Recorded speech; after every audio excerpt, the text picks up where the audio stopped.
Today, we're going to jump into one of the most foundational stories ever told, the Nativity. We're going to walk through the story straight from the source text and see exactly how all those pieces you know so well, the journey, the manger, the shepherds, all fit together. So let's dive right in.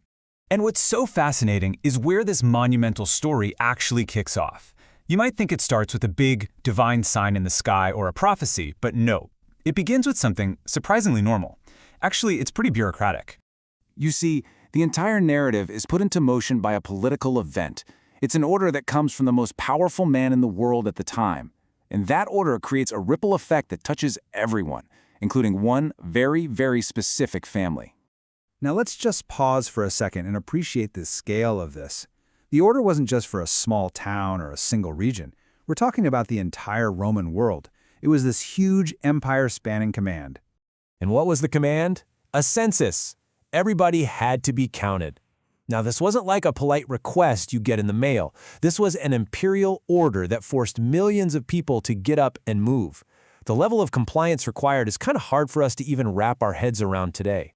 The text is actually incredibly specific, which really helps ground the story in a real historical moment. It tells us it was issued by Caesar Augustus and that Quirinius was the governor of Syria. But here's the detail that changes everything: the requirement.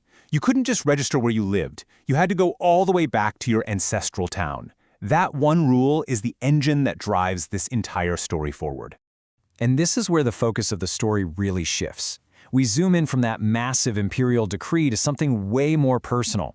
We go from the scale of a whole empire to the journey of just two people. So here they are, our main characters, Joseph and Mary. And the most critical detail here is Joseph's family tree. He's from the house and line of King David, and because of that ancestral town rule, that meant they had to go to a very specific place. So this decree forces them to travel. They have to get from their home in Nazareth all the way down to Bethlehem, the historic hometown of David, just to be counted. And you have to imagine this was a long, tough trip, made even harder because Mary was expecting a child any day. So they finally make it. They arrive in Bethlehem, and the whole town is just overflowing with people because of the census.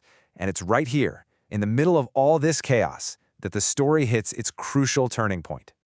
The timing is just extraordinary, isn't it?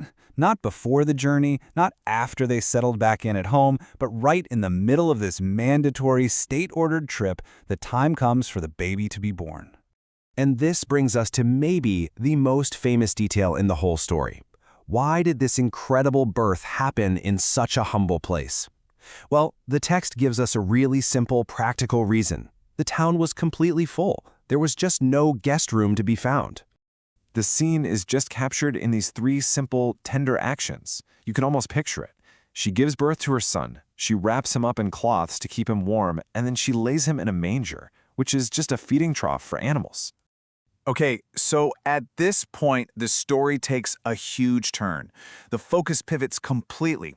We go from this quiet, humble, very earthly scene in a stable to this spectacular, divine announcement that's happening just outside of town. And who gets to hear this first grand announcement? It's not the kings or the high priests in some palace.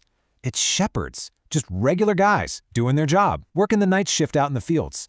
And the reaction to this sudden, brilliant light and this angel appearing, it's completely human. The text says they were terrified. And this wasn't just being startled. This was raw, overwhelming fear in the face of something so powerful and divine.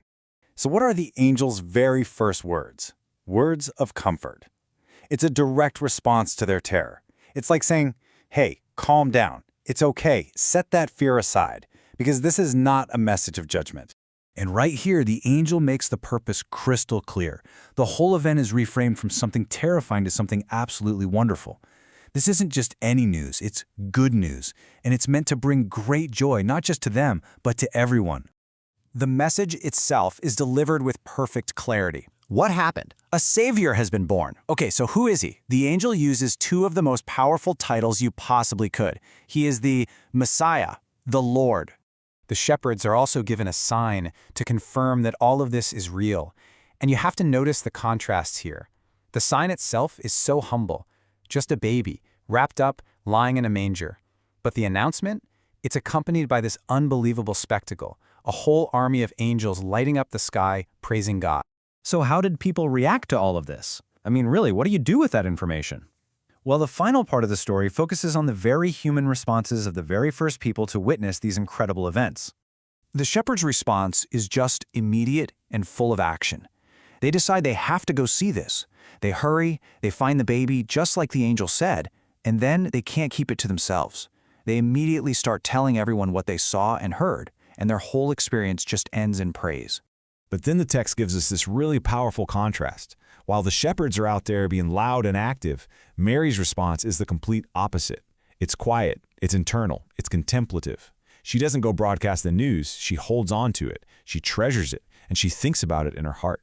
And this part of the narrative wraps up with an act of obedience and identity. The child is officially named Jesus, fulfilling the instruction that an angel had given way before he was even conceived. It really brings the story full circle.